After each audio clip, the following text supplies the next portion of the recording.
Good morning. I appreciate all of you being here. I want to welcome you, and we want to announce the opening of the Veterans Court here for the 22nd Judicial District. We're very excited about that. We're here on a Monday morning. Typically, it's very busy here in the courthouse, so I don't want to take a whole lot of your time, but there are a few things that I do need to state, a few comments I need to make. I appreciate the attendance here from our District Attorney, Warren Montgomery, from our Sheriff, Randy Smith, from our Parish President, Pat Brister, and our Clerk of Court, there she is right there, Melissa Henry, our Public Defender, John Linder, representatives from the Veterans Administration, probation, treatment providers, mentors, our case manager, Susan Nicodemus, the veterans who are here in attendance, we appreciate their support. My colleagues from the 22nd Judicial District who are here, we really appreciate their support also. And you, the members of the press. I particularly want to thank Lane Carson, who couldn't be here with us today, who used to head up the Veterans Administration for the state. He was one of the driving forces behind this, brought to our attention several years ago the need for a Veterans Court, which we have pursued.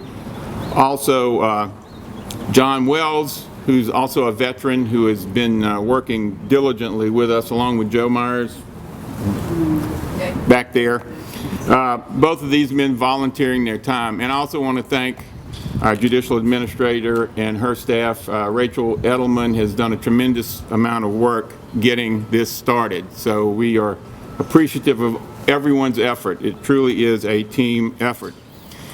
Our Veterans Court was developed to help participants achieve total abstinence from drug and or alcohol and receive treatment for psychological or mental health issues that contributed to their becoming involved in the criminal justice system here in the 22nd JDC. Our goal is to keep our participants out of prison or jail and to aid them to achieve a more satisfying, law-abiding life. Veterans Court is designed to reduce rearrest, promote self-sufficiency through employment and education so that these veterans can remain in the community as productive members of society.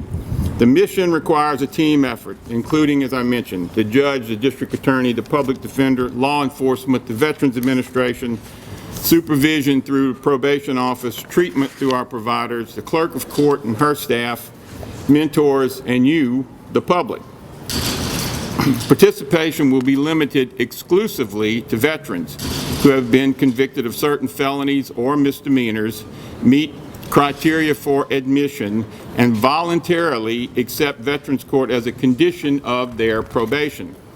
Participants will be assessed and appropriate treatment will be determined to address their substance abuse and or psychological needs. Sources from the Veterans Administration as well as local providers will provide that treatment. They will also receive education, vocational training, housing assistance, and in appropriate cases, we will attempt to provide assistance in upgrading their discharge status in hopes of allowing them to receive all available veterans benefits. Now, one of the unique aspects of Veterans Court is the participants will be assigned mentors. These mentors are veterans who live in the community and will volunteer their time to be trained and to assist our participants by giving personal advice, recommendations, guidance, and most often simply listening. Participants will appear in court before me initially on a weekly basis, and as they progress through the various phases of Veterans Court, they will appear less frequently.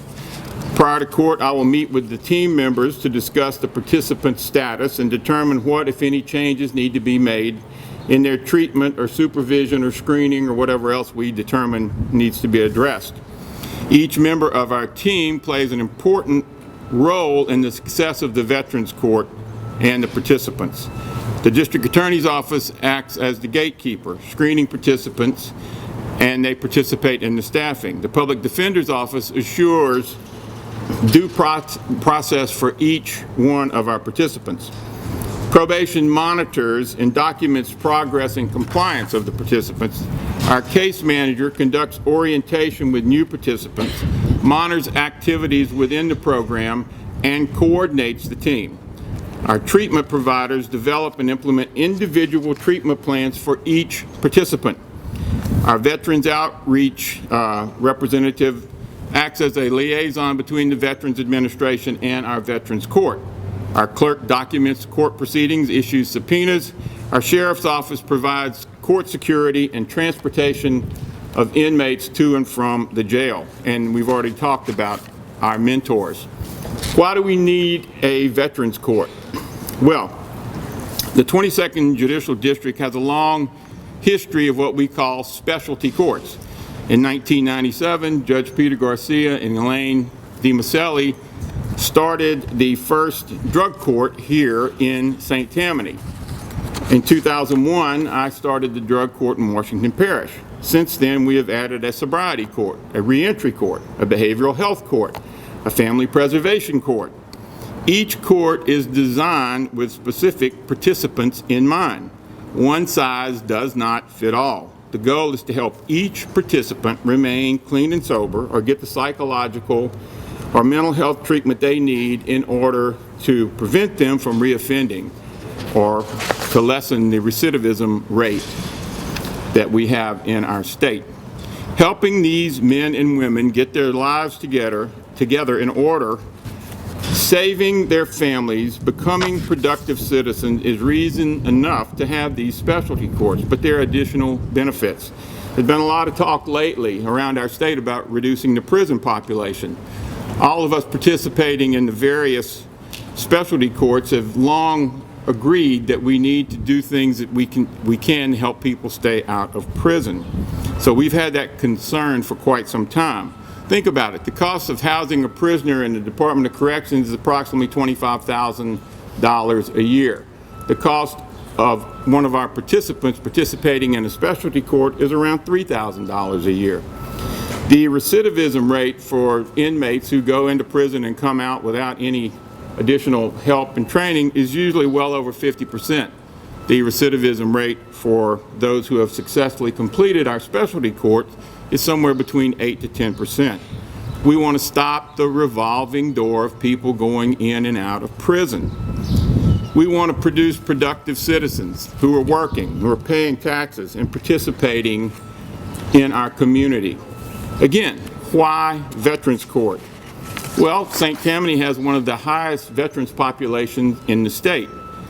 And Veterans Court is a unique blend of drug court and behavioral health court that meets the specific needs of our veterans.